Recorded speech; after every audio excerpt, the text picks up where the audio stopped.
नमस्कार, मैं डॉक्टर गुंजन गर्ग, सहायक आचार्य, राजकीय महाविद्यालय गंगापुर सिटी।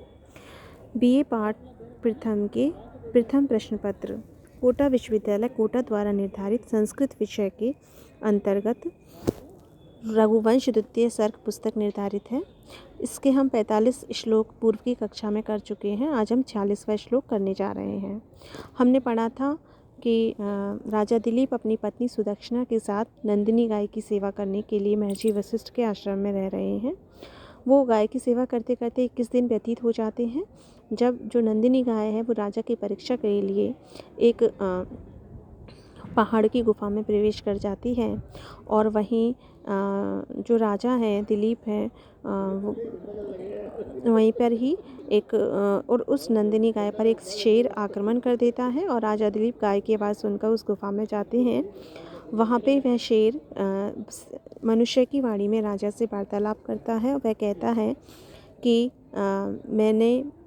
मैं शिव का सेवक हूँ और यह गाय मेरा भोजन है और मुझे यहाँ इस देवदार वृक्ष की रक्षा के लिए नियुक्त किया है और इस गाय को खाकर मैं अपना पेट भर लूँगा। राजा उससे कहता है कि ये मेरे गुरु का धन है और इस गाय को छोड़ दो तुम। आगे वह कह रहा है, आगे देखिए, अथांधकारम गिरिगव्राणाम दष्ट्रामयूखैः शकलानि कुर्वन् भूयः सा भूतेश्वर पार्श्ववर्ती किंचित व्यस्य अर्थपतिं भवाशे। अत उसके बाद अंधकारम अंधकार को, गिरिगव्राणाम पहाड़ की गुफा के, दष्ट्रामयूखैः अपने दांतों की किरणों से, शकलानी टुकड़े टुकड़े कुर्वन करता हुआ, भूयः फिर सा वह, भूतेश्वर पार्श्ववर्ती शिव के समीप में रहने वाला उनका सेवक, किंचित कुछ विहस्य हंसकर के अर्थपतिम राजा से बवाशे बोला। अत गिरिगव्राणाम अंधकारम, इसके बाद गुफा के पहाड़ की गुफा के अंधकार को दष्ट्रामयूखैः शकलानि कुर्वन् अपने दांतों की किरणों से टुकड़े टुकड़े करता हुआ, भूतेश्वर पार्श्ववर्ती राजा के समीप रहने वाला सा वह,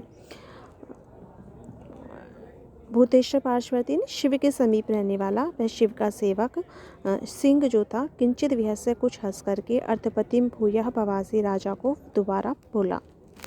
तात्पर्य है, जब राजा ने उससे कहा कि ये मेरे गुरु की गाय है और इसको छोड़ दो और मुझे खा लो, तो जो शेर था वो हंस करके फिर राजा से बोला है। एक बार पुनः इसके बाद पहाड़ की गुफा के अंधकार को अपने दांतों की किरणों से टुकड़े टुकड़े करते हुए राजा शिव के समीप रहने वाला वह शिव का सेवक कुछ हंस करके राजा को फिर बोला। अथांधकारम, अत प्लस अंधकारम, यहाँ दीर्घ संधि का प्रयोग है। कुर्वन किरी धातु से क्षत्रिय प्रत्यय का प्रयोग किया गया है। विहस्य वि उपसर्ग हस्त धातु से लिय प्रत्यय का प्रयोग किया गया है। यहाँ भूत प्लस ईश्वर, यहाँ गुण संधि का प्रयोग है। अगला श्लोक हम देखते हैं। एकात पत्रम जगतः प्रवृत्तम नवम वयः कांतम इदम वपुष अल्पस्य हेतोर बहुहातुम इच्छन विचार मूढ़ः प्रतिवासी में त्वम। सिंह जो है वो राजा से कहता है, एकात पत्रम जगतः प्रवृत्तम, एक आतपत्र में एक छत्र, जगतः प्रवृत्तम संसार का शासन है, यानी कि तुम संपूर्ण संसार के एकमात्र चक्रवर्ती राजा हो, तो संपूर्ण संसार पर तुम्हारा एक छत्र प्रभुत्व है। नवम वयः, तुम्हारी नवीन आयु है।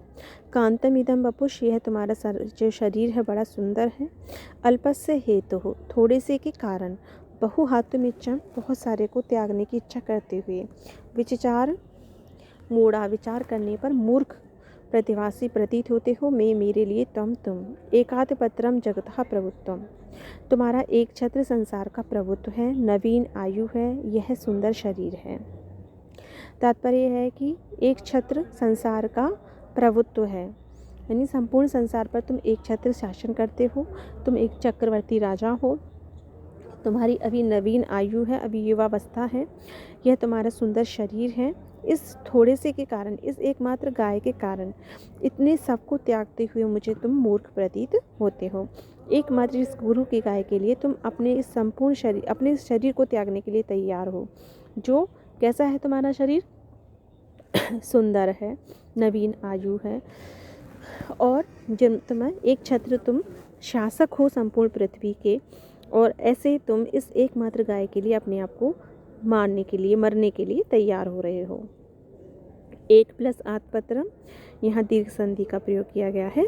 हातुम, हा धातु से तुमुन प्रत्यय का प्रयोग है। अल्पस्य हेतु षष्ठी हेतु प्रयोग से यहाँ षष्ठी विभक्ति का प्रयोग किया गया है। आगे देखिए, भूतानुकंपः चितव चेत इयं गौरेका भवेत् स्वस्तिमती त्वदन्ते जीवन पुनः शश्वत उपलवेभ्यः प्रजानात् पितेव पासि।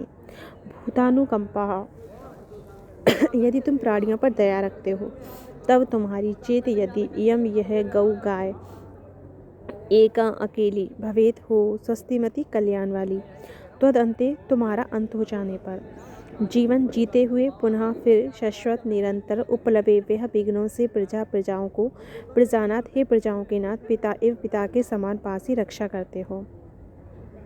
तब भूतानुकंपा चेत, यदि तुम्हारी प्राणियों पर दया है, तो त्वद अंते इयम एका गौ स्वस्तिमती, तो तुम्हारा अंत होने पर यह एकमात्र गौ ही कल्याण वाली होगी।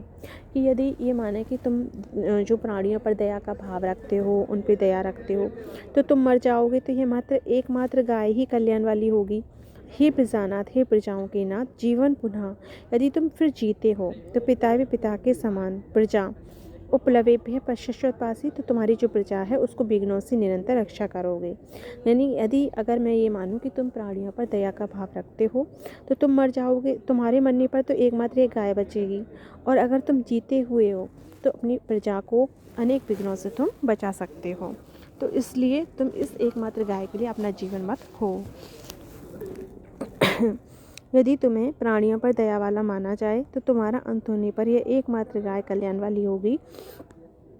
और हे प्रजाओं के नाथ, जीते हुए फिर तुम पिता के समान प्रजा को अनेक विघ्नों से रक्षा कर सकते हो। उपमा अलंकार है। राजा की उपमा प्रजा से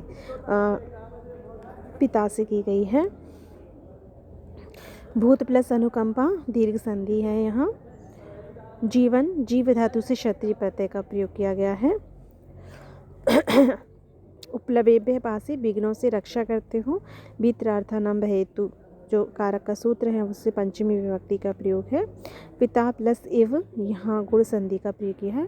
प्रजानाम नाथहा, यहाँ षष्ठी तत्पुरुष समास है।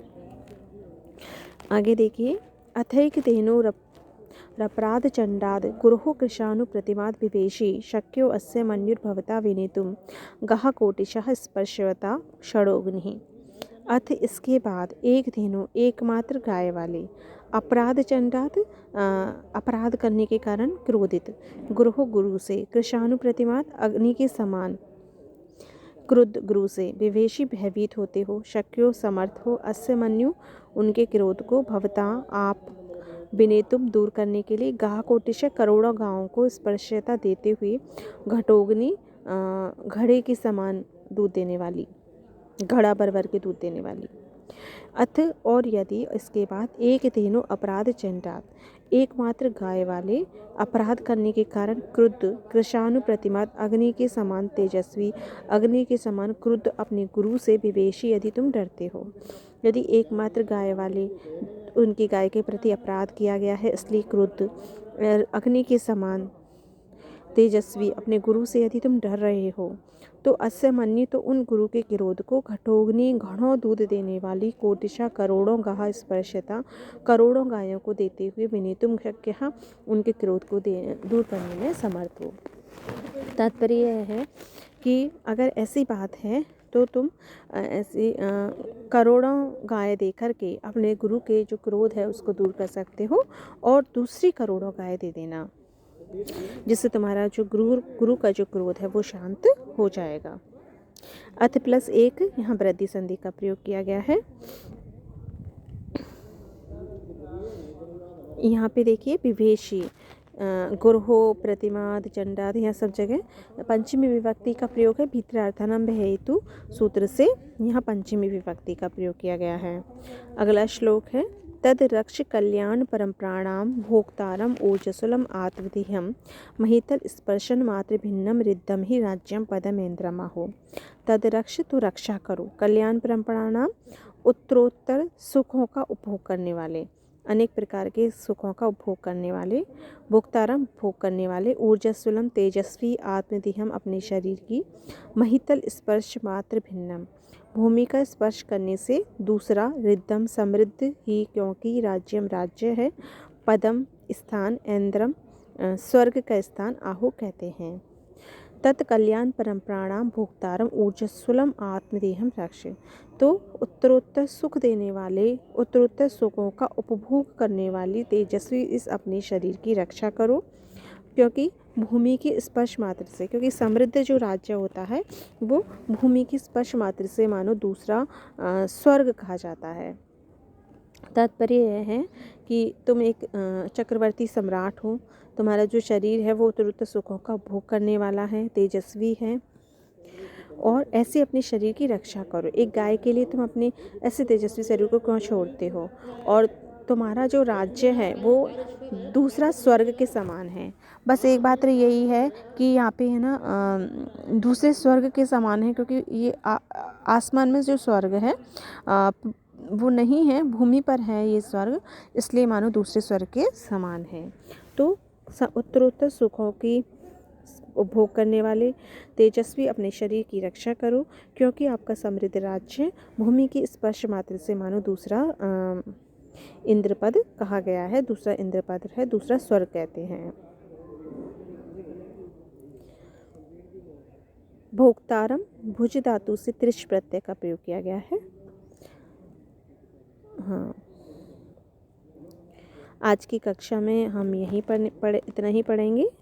धन्यवाद।